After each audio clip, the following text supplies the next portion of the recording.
What would you do if a little girl appeared alone in the middle of a storm and looking at you was the only way she felt safe? Stay with me because this story will take you from fear to hope. And while you're here, let me know in the comments where you're watching from. And don't forget to subscribe so you never miss the next chapter. The storm rolled in heavy over Seabrook Harbor, the kind of storm that made the whole town feel smaller than it already was. Wind howled through the narrow streets, rattling signs and slamming shutters against the houses lined up along the coast. Rain hammered the windshield of Jack Carter's old pickup, the wipers fighting a losing battle as he gripped the wheel tighter. Beside him, 7-year-old Noah was bundled into his hoodie, eyes drooping after a long day. Jack glanced at him with a tired smile. All he wanted was to get home, put a pot of soup on the stove, and let the night fade away. But fate had other plans. As the truck turned down the main road, Jack's eyes caught a flicker beneath a street lamp. At first it looked like trash caught in the wind, a bundle of rags tossed aside. Then it moved. Jack's chest tightened. He slowed the truck, heart thudding harder with each second until he could see the truth. It was a child, a little girl, standing alone in the storm, arms wrapped tight around herself, hair plastered against her cheeks, her dress soaked through. "Stay here, buddy," Jack said quietly to Noah, though his own voice shook. He flung the door open. Rain slapped him instantly, soaking his flannel as he sprinted toward her, crouching low. He tried to soften his voice. "Hey there, sweetheart. What are you doing out here?" The girl didn't answer, just stared at him with wide green eyes, shining with fear and tears. Thunder cracked overhead. She flinched, trembling harder. Jack didn't hesitate. "You're freezing," he whispered, more to himself than to her. Carefully, he reached out. Her tiny fingers, ice cold, slipped into his calloused hand. He pulled her close, lifting her weightless frame into his arms. She buried her face against his chest, as though she'd been waiting for someone to do just that. Back at the truck, Noah leaned forward, confusion etched across his sleepy face. "Dad, who is she?"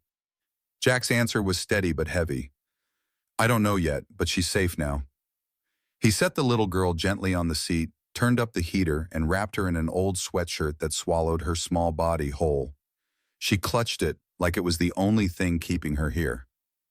Jack slid back behind the wheel, his jaw clenched as he pulled onto the slick road. Rain still lashed against the glass, but his thoughts were louder. A child didn't end up alone in a storm by accident. Someone, somewhere, should have been looking for her. Until he found out who, he wasn't letting her out of his sight. In that moment, Jack Carter, tired father, small-town mechanic, knew life had shifted. He had stumbled into something bigger than himself, something that began with one act of kindness under the storm and a silent promise that he would see this lost little girl safely home. The storm had finally eased by the time Jack pulled into the gravel driveway, the old pickup rattling to a stop in front of the small cedar cabin he and Noah called home. The house sat tucked near the edge of the pines, its porch light glowing faintly through the mist, a beacon of warmth against the night. Jack scooped the little girl into his arms once more, carrying her quickly inside. The familiar scent of wood smoke and cinnamon wrapped around them as he shut the door against the rain. "Here," Noah whispered, already rushing for a towel. He pressed it into his father's hands, then darted to the cupboard and pulled down one of his old sweatshirts, faded and too big even for him now. Jack carefully slipped the shirt over the girl's soaked dress, the fabric hanging loose against her tiny frame. She shivered once, then let out the smallest sigh of relief. Jack knelt in front of her, his voice gentle. "You're safe here, sweetheart. No more rain tonight." The girl didn't answer, only glanced around the cozy room as though she wasn't sure if she was allowed to belong in it. Her hands trembled slightly as Noah appeared again, this time with 2 mugs of cocoa, his father's recipe, rich and sweet. He placed one in front of her. "It's the best," he said with a shy grin. "Dad makes it a special way." The girl hesitated, her green eyes flickering from Noah to Jack. Then slowly she lifted the mug with both hands and took a sip. Steam curled up around her face, and for the first time that night, a small smile touched her lips. It was faint, fragile, but it was there. Jack felt something stir in his chest at the sight. "Do you have a name, sweetheart?" he asked softly. Her lips parted, her voice barely more than a whisper. "Lily." Jack repeated it quietly, letting it settle between them. That's a beautiful name. Noah leaned on the table, curiosity in his eyes. Where's your house, Lily? Do you know? The little girl's gaze dropped to her lap, her fingers twisted in the oversized sleeves of Noah's sweatshirt. After a long silence, she murmured, "A car." Her small shoulders hunched, as if even that one word carried weight. Jack's jaw tightened. A car. It wasn't much, but it was something, and it sent a ripple of unease through him. Later, after tucking Lily into Noah's old bed with a blanket and leaving a nightlight glowing softly in the corner, Jack stepped onto the porch with his phone. He dialed Sheriff Morales, the only lawman Seabrook Harbor had. The sheriff's gravelly voice answered quickly, and Jack explained what had happened. The storm, the little girl, the name she had whispered. Morales promised to check the county's reports, then called back within the hour. "No missing child matches her description," the sheriff said, worry threading his tone. "Not in this county, not in the surrounding ones either." Jack frowned into the darkness. "That doesn't make sense. A kid that young doesn't just show up in the middle of a storm." "I know," Morales sighed. "But until we get more, keep her there. I'll keep looking." Jack ended the call, his thumb lingering against the screen. He turned back toward the glow of the living room window, where he could see Lily curled on the couch, Noah sitting beside her, showing her one of his comic books. The girl's head rested slightly against his son's shoulder, as though she'd known him far longer than an hour. Jack's chest tightened. Something about this didn't sit right. A little girl lost in the rain, no one looking, no one calling. It wasn't just unusual, it was wrong. And as the last drops of the storm slid from the eaves, Jack Carter felt a truth settle deep in his gut. Whatever story Lily carried, it was far from simple. And until he knew what it was, she wasn't leaving his sight.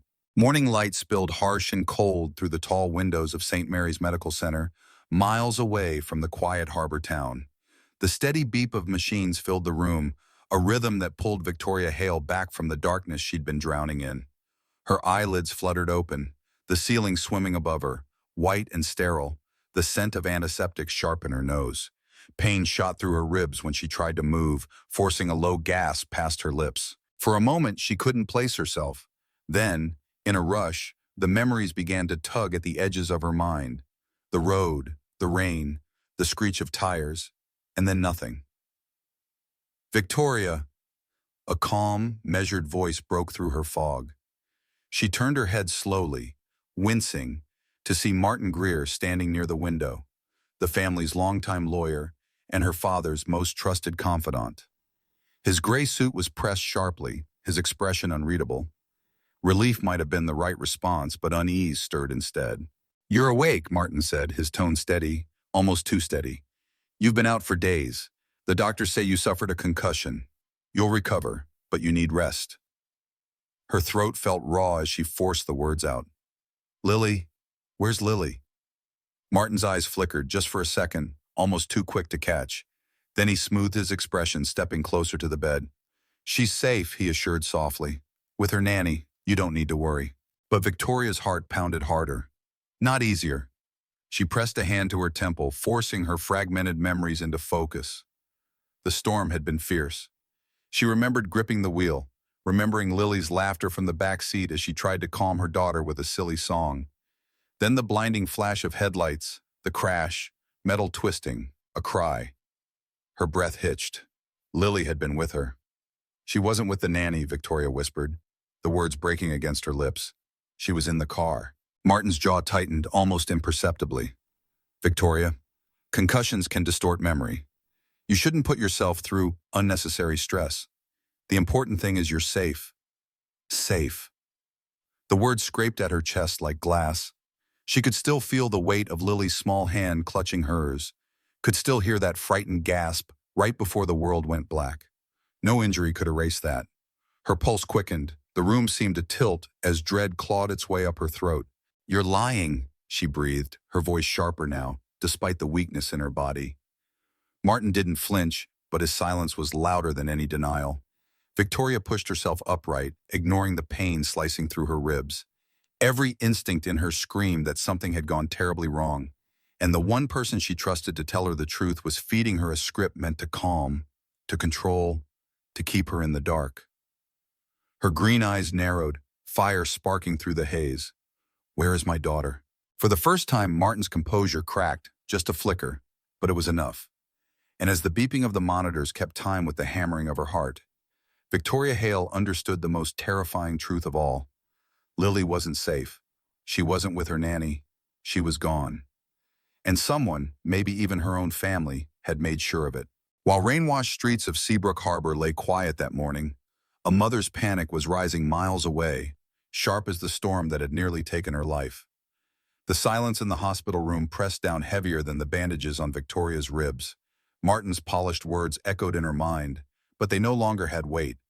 She knew what she had felt, what she had heard. Lily had been with her. And if Martin was denying it, then the truth had been buried under something far more sinister.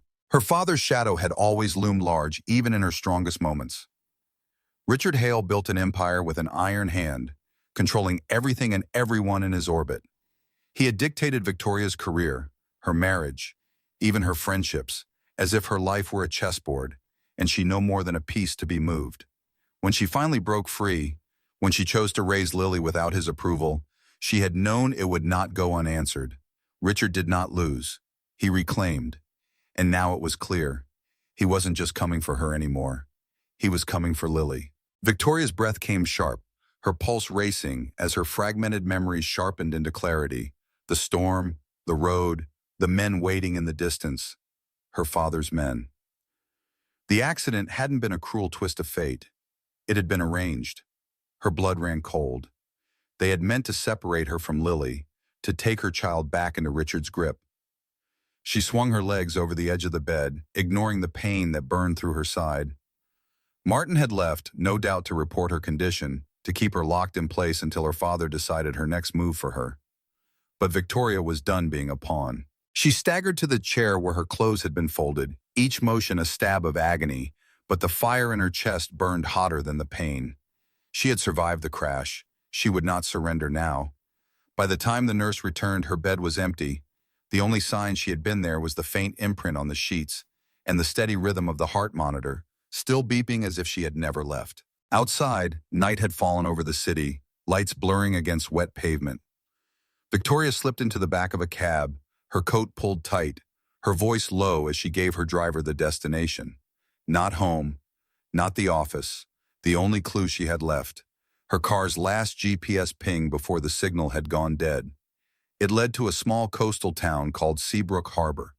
Her hands shook as she scrolled through the recovered data on the burner phone she had hidden from her father's watchful eyes. The timestamp was clear. The crash hadn't erased everything. Lily had been in the car until the very last recorded mile, and the trail ended in that harbor town. Victoria pressed her palm hard against her thigh, forcing her mind to steady. If Richard's men were already searching, then time was against her. He would twist every truth, bribe every official, and silence anyone who stood in his way. He would call it protection. He would call it love, but she knew better. For him, control was the only love he ever gave. Her reflection stared back at her in the cab's rain-streaked window. Eyes once trained to be sharp in boardrooms now glistened with a mother's fear. "Hold on, Lily," she whispered, her voice trembling but fierce. "I'm coming for you."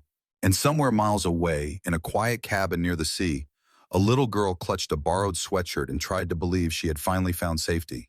Neither of them knew it yet, but the storm that bound them together was only just beginning. Night had settled over Seabrook Harbor, the kind of quiet that followed a storm. Streets slick, air heavy with salt, the ocean still restless against the cliffs. Inside Jack Carter's cabin, the glow of a single lamp spilled across the living room. Lily had finally drifted to sleep on the couch, curled beneath one of Noah's old blankets. Jack leaned against the doorframe, watching her small chest rise and fall, a protective ache tightening in his chest. She looked peaceful now, but the storm in his gut hadn't passed. Something about her story, or the lack of it, didn't sit right. The crunch of tires on gravel snapped him alert. Jack straightened, every nerve alive. It was late, too late for neighbors, and no one drove this far out by accident. He stepped quietly across the room, pulling the baseball bat he kept near the door. Not a gun, though part of him wished he had one, but something to remind a stranger they weren't welcome. Headlights cut across the front yard before fading as the engine died. A sleek black sedan, polished even under the thin moonlight. From it stepped a man who looked carved out of the night itself. Dark suit, black tie, hair slicked back neat. His movements were precise, controlled, the kind that screamed not of a lost traveler, but of someone who knew exactly where he was going. Jack eased the door open, stepping onto the porch, keeping his body between the stranger and the warm light of the living room where Lily slept. The man's eyes flicked toward the window, just for a second too long, before he smiled. It was polite. Too polite. "Evening," the man said smoothly. "Sorry to bother you this late. I'm looking for someone." Jack's jaw tightened, his voice calm but firm. "That so? Who exactly?" The man clasped his hands behind his back, posture straight as a boardroom executive. "A little girl," he said, his tone even. 5 years old, brown hair, green eyes, very important to her family. Jack felt the words like a blade pressing against his ribs. His pulse picked up, but his face stayed unreadable. "Can't say I've seen anyone like that," he replied, voice clipped. The man's smile didn't falter, though something in his eyes shifted, sharp and assessing. "You sure? You be doing the right thing. Her mother is worried sick." Jack crossed his arms, his frame solid in the porch light. "Then maybe she should call the sheriff. That's how folks handle things around here." The man tilted his head, amused, as if Jack had said something naive. Law enforcement doesn't always need to be involved in family matters. Jack's grip tightened around the bat, his instincts screaming. Everything about this man felt wrong. Too polished, too rehearsed, like someone who didn't care where the girl truly belonged, only that she disappeared into his car. "Well," Jack said evenly, "around here, that's exactly how it works."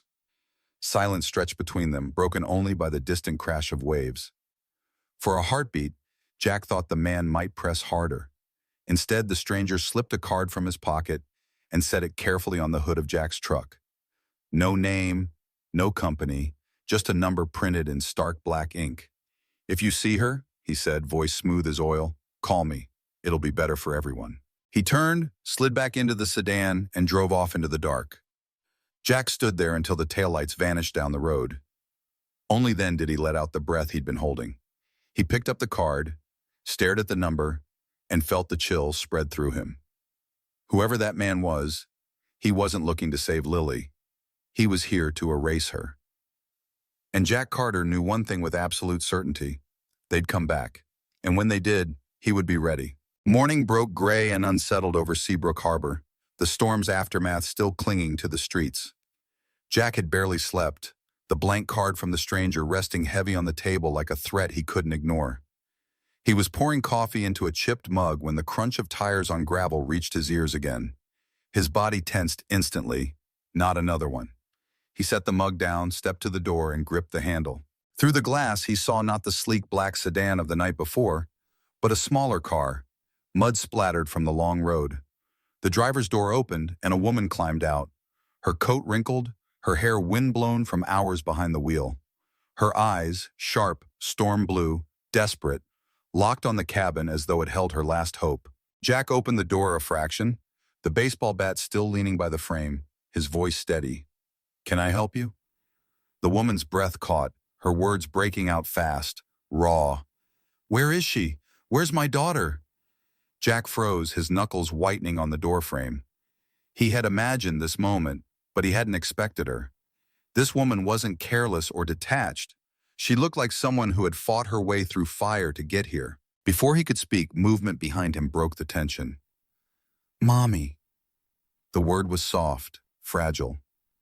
Lily stood in the living room doorway, her small hand clutching the hem of Noah's sweatshirt she still wore, her green eyes widened, fixed on the woman outside.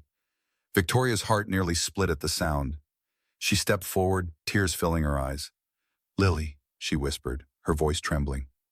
"Sweetheart, it's me. It's Mommy." For a heartbeat, Jack expected the girl to run, to throw herself into her mother's arms. But Lily didn't move. She just stood there, her little fingers twisting nervously in the fabric, her gaze flickering to Jack as if waiting for permission. The silence carved deep into the air. Jack felt it like a weight in his chest. This wasn't the joyful reunion he'd pictured. This was hesitation, fear.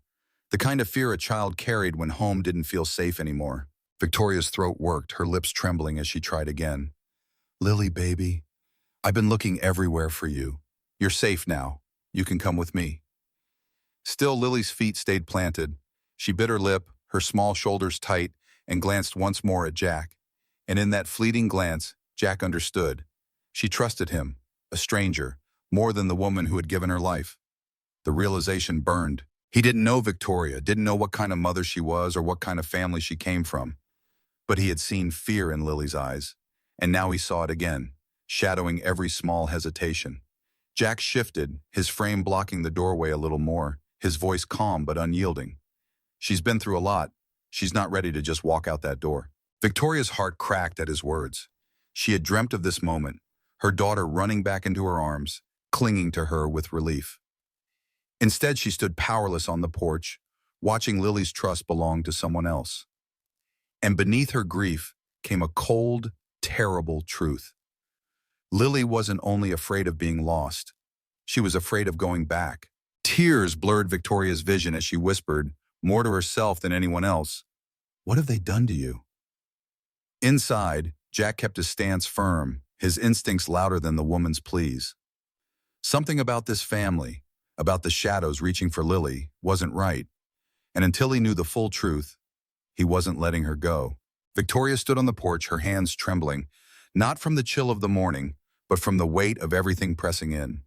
Jack's frame filled the doorway, steady and immovable, his eyes fixed on her with a mixture of suspicion and resolve. Inside, Lily hovered in the living room, her small body pressed against the couch, her gaze darting between them, like she understood more than either of them wished she did. Victoria's voice cracked as she tried again. "You don't understand. If you don't let me take her now, they'll find her. My father will find her." Jack's jaw tightened. "Your father? The man in the suit last night, was he working for him?"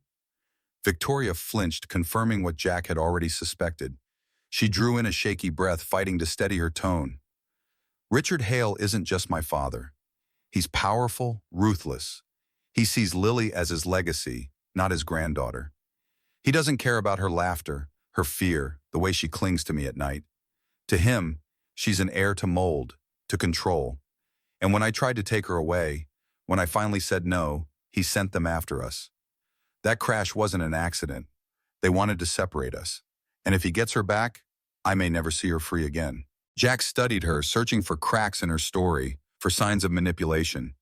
But what he saw instead was raw fear layered beneath defiance. A woman used to fighting boardrooms and men twice her size, now stripped down to what mattered most. A mother desperate to save her child. He turned, glancing at Lily. She hadn't spoken, hadn't moved, but her small green eyes met his. In them, he saw trust. Not in her mother, not yet, but in him. And that trust, fragile and undeserved, tied his hands as surely as chains. Jack exhaled slowly, rubbing the back of his neck. "You're saying if I let her go with you, your father's men will be waiting." Victoria nodded, her voice dropping. "They already are." Silence pressed in, broken only by the soft hum of the heater inside. Jack leaned against the doorframe, the weight of the choice heavy on his shoulders. He had his own son to protect. He wasn't looking to be anyone's hero. But he thought of Lily shivering in the rain, clutching his sweatshirt like it was the only safe thing she'd ever known. He thought of her glance this morning, hesitant but full of faith. Finally, he spoke. "Then you're not taking her alone. If you want to keep her safe, we do this together. But understand something. This isn't about you or your father. It's about her. And I won't let anyone, not even you, drag her back into fear." Victoria's breath hitched, her shoulders sagging with relief she hadn't dared hope for. "Thank you," she whispered, though the words felt too small for what he'd just offered. Jack stepped aside, his gesture quiet but final. "Pack what you need. We leave before the next car pulls up this road." Victoria's eyes glistened as she stepped inside. Lily looked at her mother, then at Jack, and for the first time the child's small fingers reached out, touching both hands at once. It was a simple gesture, but it bound them tighter than any promise. As Jack closed the door behind them, a grim certainty settled in his chest. They weren't just hiding anymore. They were running. And if Richard Hale truly meant to hunt them down, then Jack Carter was ready to fight for Lily's trust, for Victoria's freedom, and for a chance at something greater than any of them had planned.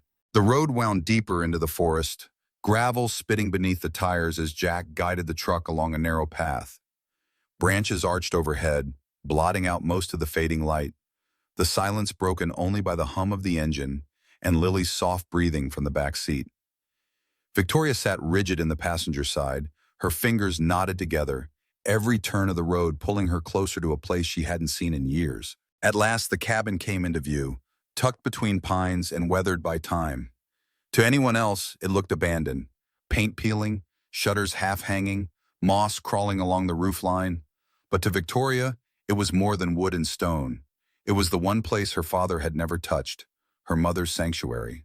Jack slowed, eyes narrowing. The front door hung slightly open, his gut tightened. He cut the engine, letting the quiet swallow them whole.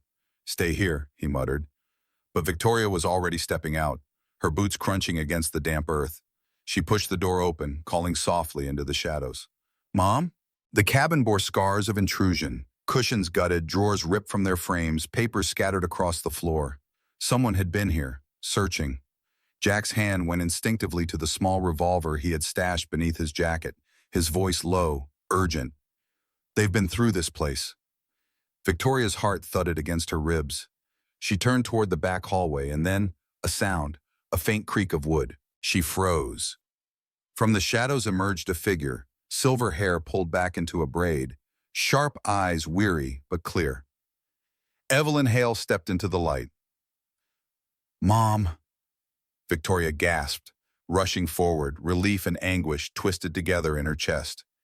Evelyn's gaze swept over her daughter, then landed on Lily, who peeked nervously from behind Jack. In that instant, Evelyn understood. Her features softened, though her voice carried steel. "They were here asking questions. They know you're running." Before Victoria could respond, the low growl of engines shattered the stillness. Headlights cut through the trees, bouncing across the walls of the cabin. Jack swore under his breath. Too late.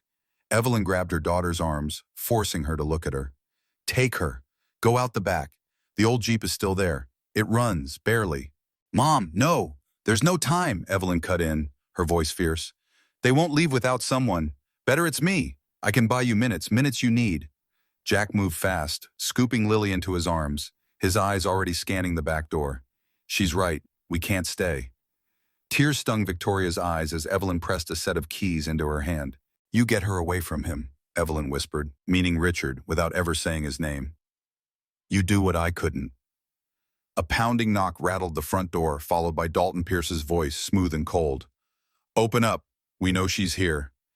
Gunfire cracked, splintering wood. Evelyn shoved her daughter toward the back, her final words sharp and unyielding. "Run!" Jack yanked the back door open, the icy night air rushing in. They bolted across the yard, slipping into the Jeep as bullets tore through the silence.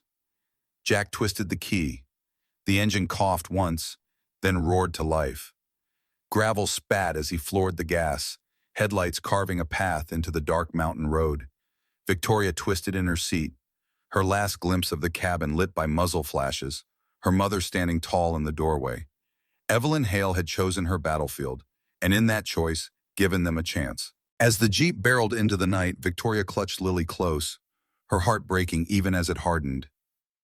The cost of freedom had been set, and there was no turning back. The Jeep rattled hard against the mountain road, every bump threatening to throw them off course. Jack's hands locked on the wheel, his knuckles white, eyes flicking from the narrow trail ahead to the mirror behind them.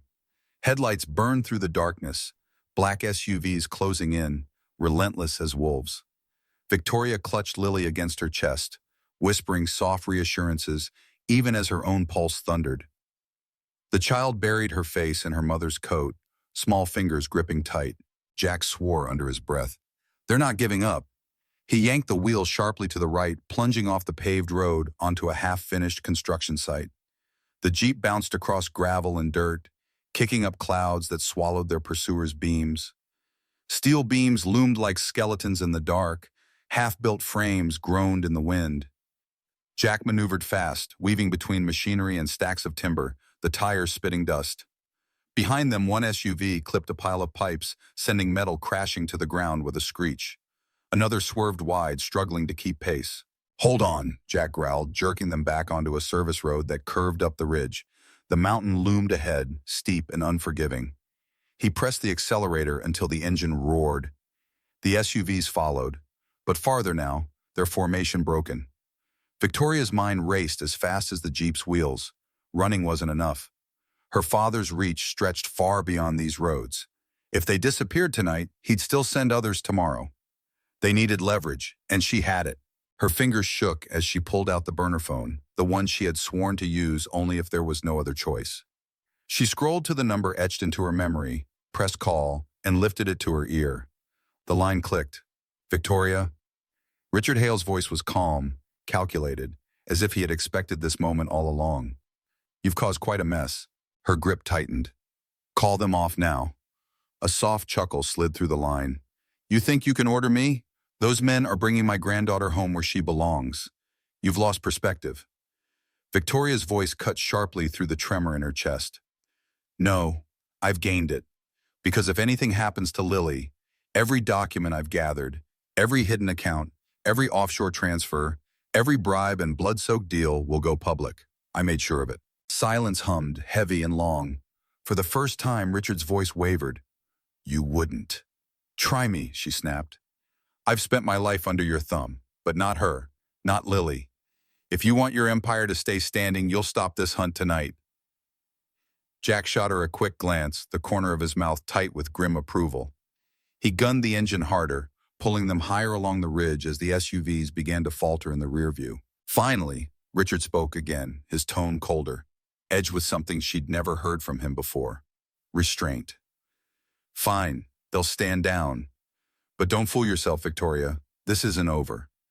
Her hand trembled as she ended the call, the night suddenly too quiet without the chase. The headlights behind them flickered, then turned away, peeling back down the mountain road. Jack exhaled hard, his grip loosening slightly on the wheel. "Looks like you hit him where it hurt." Victoria leaned back, clutching Lily closer, her voice low but steady. "For once, he's the one afraid." The Jeep crested the ridge, the first pale hint of dawn stretching across the horizon. They weren't safe yet, but for the first time since the storm, they had room to breathe. And for the first time in her life, Victoria Hale had stood toe-to-toe with Richard and won. The weeks that followed carried a quietness that felt almost foreign after the chaos. Seabrook Harbor, washed clean by storms both weather and man-made, breathed again. The waves rolled steadily against the shore, the gulls circled above, and in the heart of town, the faded sign of Carter Auto and Restoration swung gently in the sea breeze. Jack stood outside one morning, wiping grease from his hands, studying the fresh coat of paint on the shop's door. It wasn't much, but it was his, a place rebuilt not just for engines but for the life he was trying to steady. The sound of laughter drifted up the street, pulling his gaze. Victoria and Lily were walking hand in hand, the little girl skipping every few steps, curls bouncing under the sun. Lily broke away first, running the last few feet to him. She threw her arms around his waist with the easy confidence of a child who no longer questioned safety. "Guess what?" she said, eyes sparkling. Jack crouched to meet her grin. "What's that?"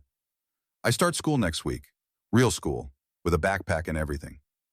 Her excitement spilled over, her small hands waving in the air as if she were painting the picture right there in front of him. Jack's chest warmed. "That's pretty amazing, kiddo," he said, ruffling her hair. Victoria reached them, her pace slower, her eyes softer than the first night she had stood on his porch demanding her daughter back.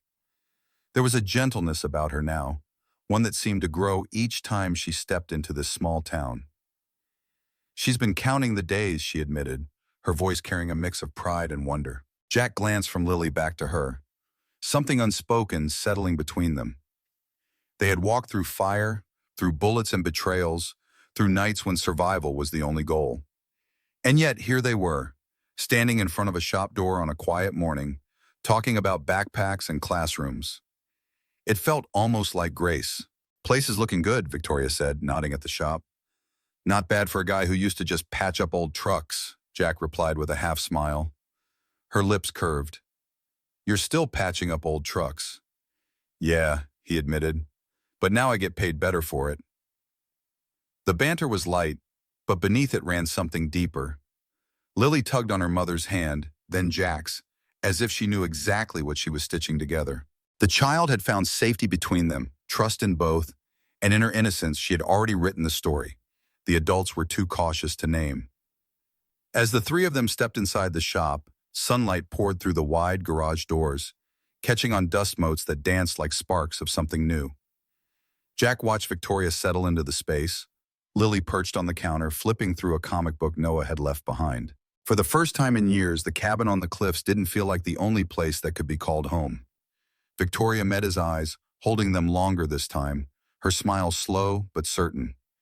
"I think we'll be staying here a while," she said, her voice steady as a promise. Jack nodded, the corner of his mouth lifting.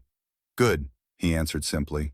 In the gripping tale of Jack Carter, a humble mechanic and single dad who finds a lost girl, Lily, shivering in a storm, and Victoria Hale, her billionaire mother battling a ruthless patriarch to reclaim her daughter, we uncover a profound life lesson. A single act of compassion can ignite a chain of courage, binding strangers into a family forged in trust and resilience. Jack's impulsive decision to shelter Lily, driven by instinct rather than logic, transforms his quiet life into a daring stand against a powerful empire, as he protects a child whose fear mirrors his own son, Noah's vulnerability. Victoria's fierce determination, defying her father's control and surviving a staged crash, reveals a mother's unyielding love, proving that wealth cannot shield the heart from loss or betrayal. Together, their harrowing escape through gunfire and mountain roads, bolstered by Lily's fragile trust, teaches us that true strength lies in choosing to protect others, even at great personal risk, and that home is built not from riches, but from shared battles and unwavering presence. This story tugs at the soul, evoking tears for every moment of fear overcome by hope, urging us to act with kindness in life's darkest storms, for such moments can redefine destinies and heal broken bonds.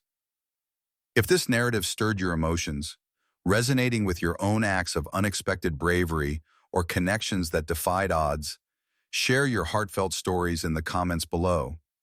What moment in your life proved that compassion creates family? And don't forget to subscribe for more soul-stirring tales of love, sacrifice, and redemption. Your engagement keeps this community thriving, one inspiring chapter at a time.